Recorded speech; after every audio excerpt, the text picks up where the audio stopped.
If you're using Google Chrome or other Chromium-based browsers, then what you can do is install Hangouts as a browser extension so that you can access it whenever you want very easily. So in order to do that, I'm going to go around over here and search out for Google Hangouts Chrome on my search bar right here from the Google search engine.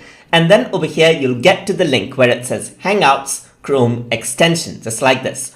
So now you'll be taken up into Chrome Web Store, and here you have an option to add Google Hangouts onto Chrome. So I'm using Chrome, so you can see that it says add to Chrome. So once I click on this, it asks me whether I want to add the extension. It can read and change your data on all google.com sites, so that's fine. Read your browsing history and display notifications. If you agree to all of these, then click on add extension.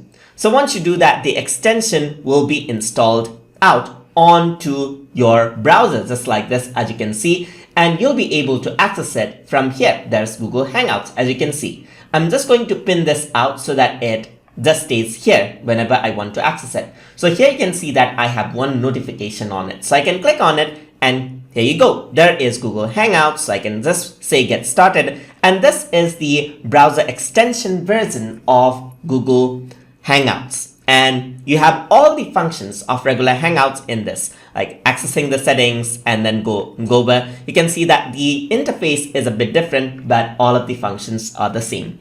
And we are going to take a look at the interface of the extension version of Hangouts in the next lesson. So hope you guys learned something as always, and as always, please like, comment, share, and subscribe.